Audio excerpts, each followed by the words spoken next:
I use Shoujo Doji skill. Is that Hanzo? My brother in Messiah. Have you not heard our Lord and Savior Shunui Oboro?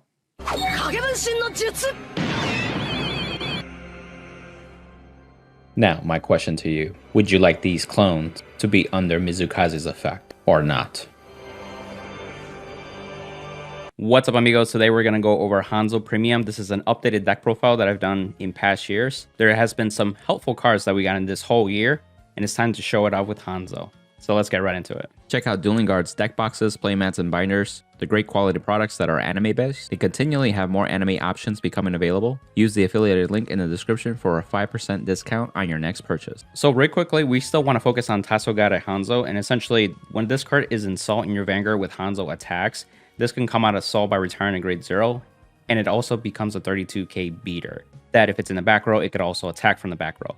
So technically you could put this on any rearguard circle and be a 32k beater, but this helps extend attacks, and essentially you just want to capitalize that because it's just a beater. And so as you keep in mind, you want to have cards like Mizukaze, of course use evil decoy tokens to be able to pay for the cost, and then the rest of the main deck is for like the consistency of having Hanzos into Soul and being able to do effective turns. So for the grade 3s, we're playing 3 copies of the original Hanzo. You still need the Hanzo name, so the original Hanzo helps.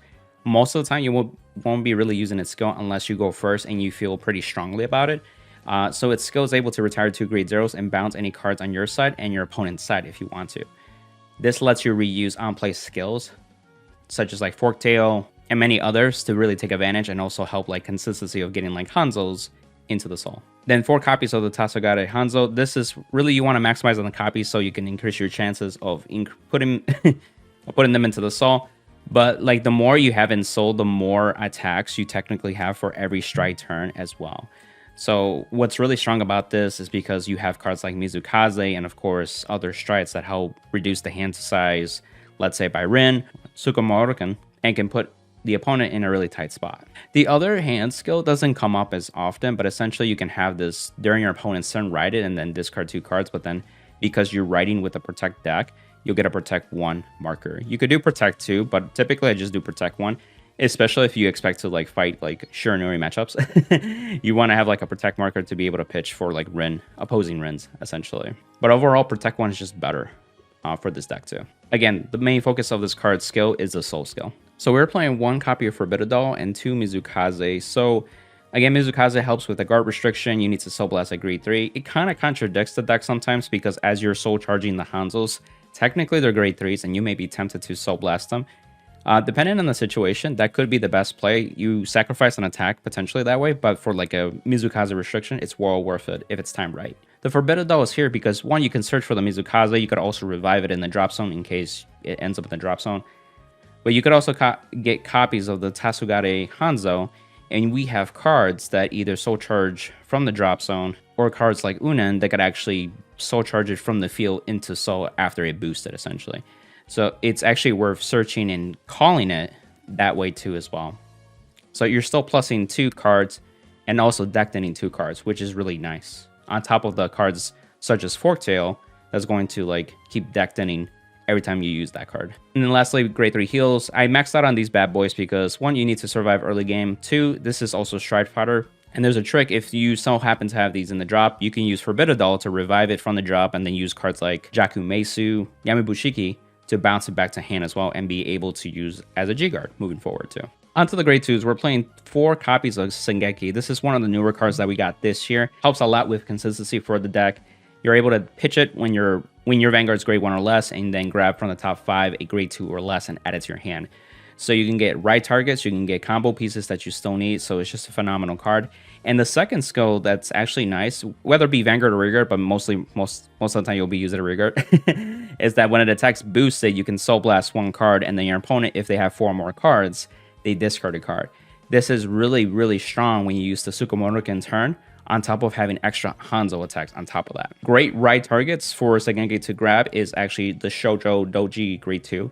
And so this card's even more important in this deck versus like Shiranui because 1, you need to soul charge the Hanzos, and Hanzo has the self name. So you can soul charge it with this card immediately as well. And you could also call other pieces such as like Forktail and so on to keep extending and increasing your chances to soul charge Hanzos as well. So it's such a great card overall still.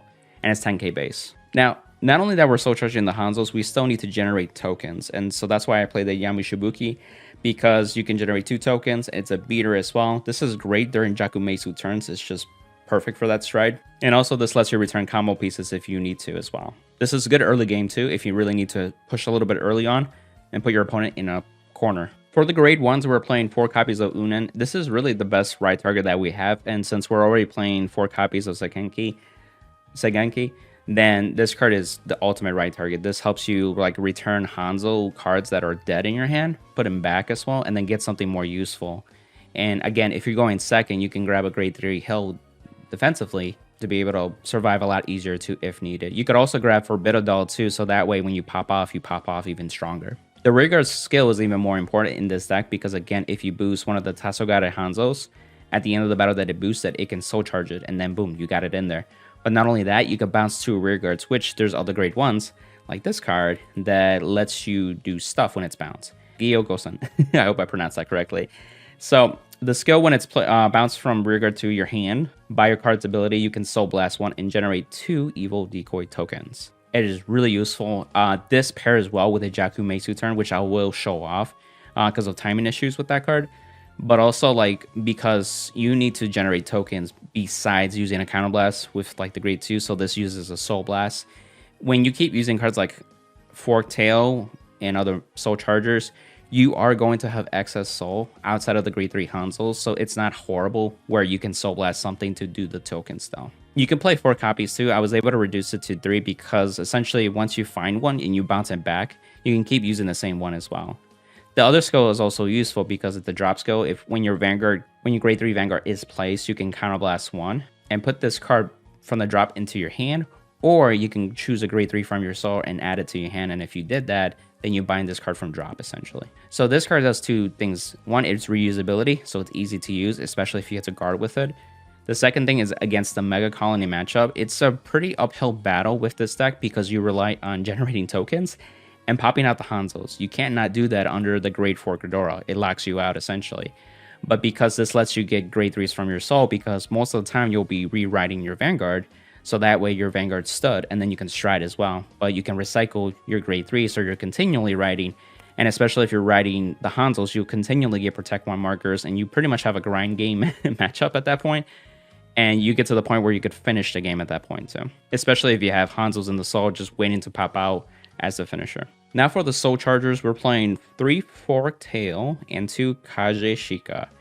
So these cards soul charge in different ways, just like Unen does in the rearguard circle. You got Fork Tail that checks the top 7 from your deck, soul charge a stealth unit. Again, Hanzo has the stealth name. Then you got Kage Shika. When it's placed, you can actually soul charge something from your drop and just put it into your soul. So you have flexibility. There is actually a grade 2 already that can also soul charge from the drop, but it did require you to soul blast a card. And I didn't like that. And also I wanted to make more room in the grade 2s that were just more useful for the deck. So I went to see like, oh, Shoujo Doji got more support in the grade 1s where we can soul charge cards. And that's why Kajishika came into the picture. More than likely, you want to see Fork Tail ASAP immediately. So you could do a 4-1 ratio if you really want to. I was just trying out with the 3-2 ratio, and so far it's been good. Again, if you're able to bounce back like the Fork Tails with Jakumesso or Hanzo skills and other skills, you can keep reusing them essentially. So it's not the end of the world. I also didn't want to play too many of these because they're also 5k shield. So you really do feel that. I mean, there's some draw power in the triggers that help out, but at the end of the day, they're still 5k shields. The last grade 1 that we're playing is the Sanctitude. Again, you're going History Collection deck, so everything's like a grade 4. So it's a 1-card PG. And again, it gets around guard restrictions, and it's also a card that you can hold on to against a Ren matchup as well. So for the remaining grade 0s, we are playing our boy Madoi here, because it's SP, and we're playing 4 of the Stride Fodder and 4 of the Noroi crit, which is the Shironori crit. So this got Irata. So we are playing 8 crit in total. And the reason you want to play these crits, one, it's a Stride Fodder. Also, the Noroi is that when it's damage check, you get the draw. And with my prior build, I was playing like 5-6 draw as well, including the Dragon Empire.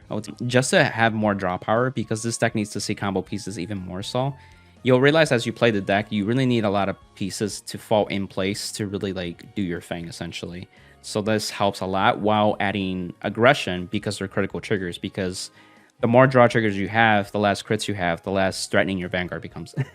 And we want to make sure that your deck thinning is also seeing those crits when you drive check, essentially. And then we have the 3 draw PGs with the Dragon OT. I mean, pretty self-explanatory. We need draw power, but we also need Sentinels, so that's also appreciated.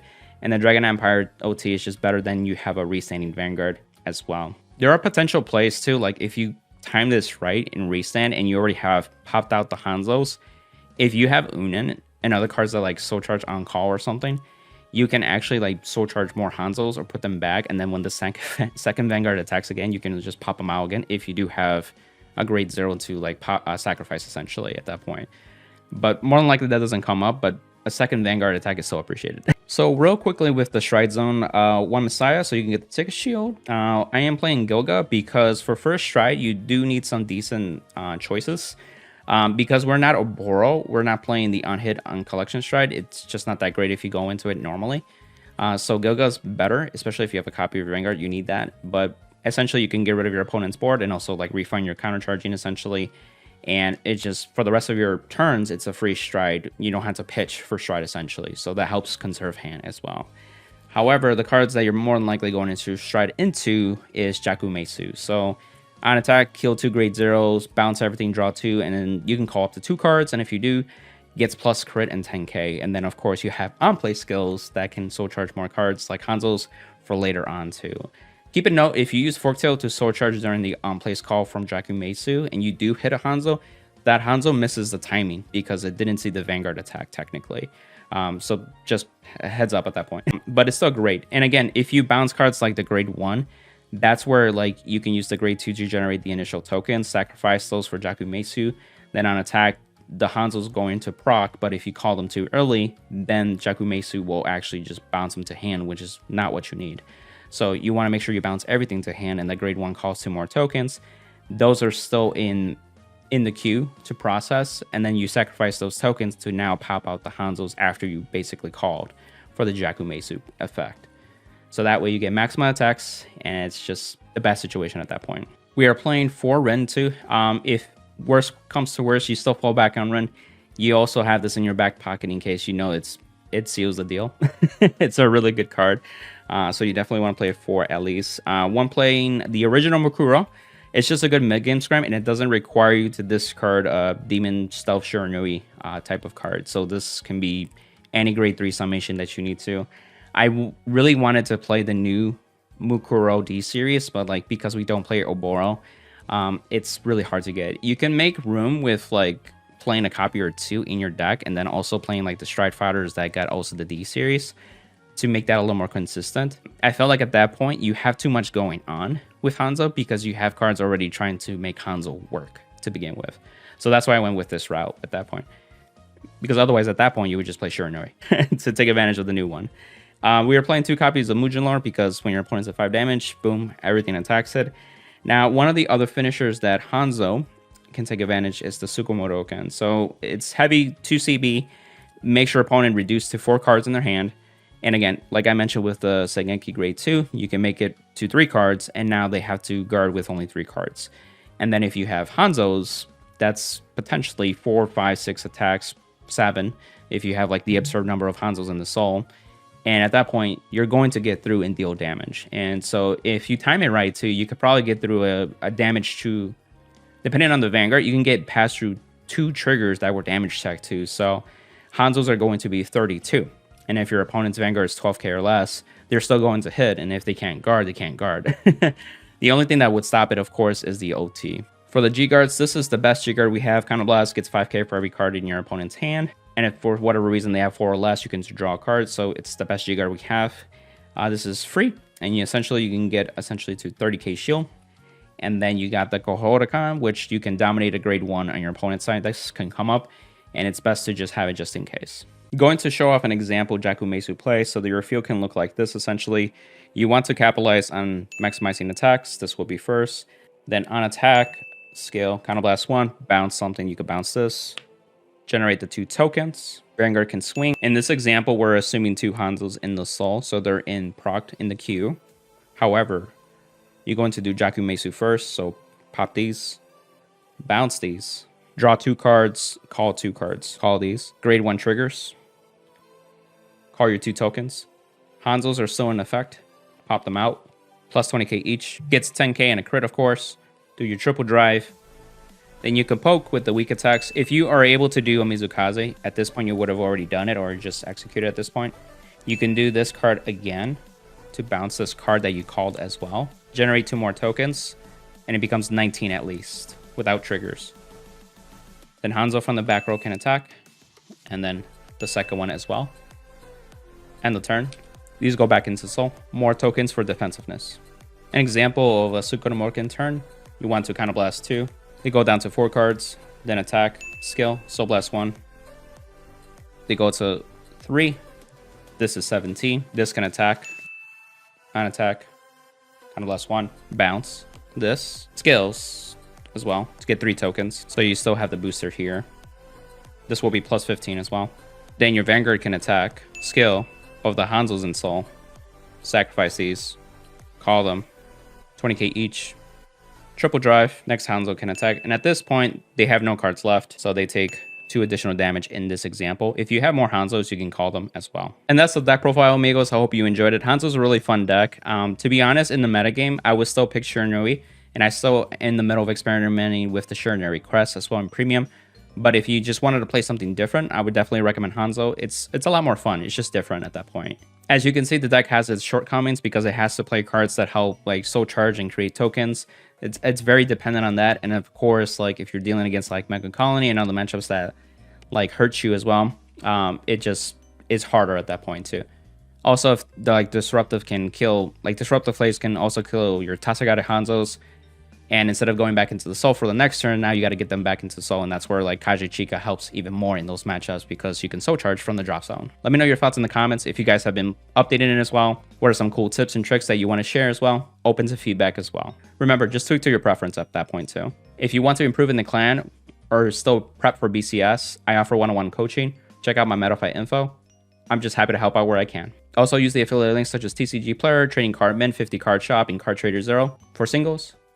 And then also check out Dueling Guard for their anime deck boxes, playmats, and binders for increasing your anime swag. On to the next one, amigos.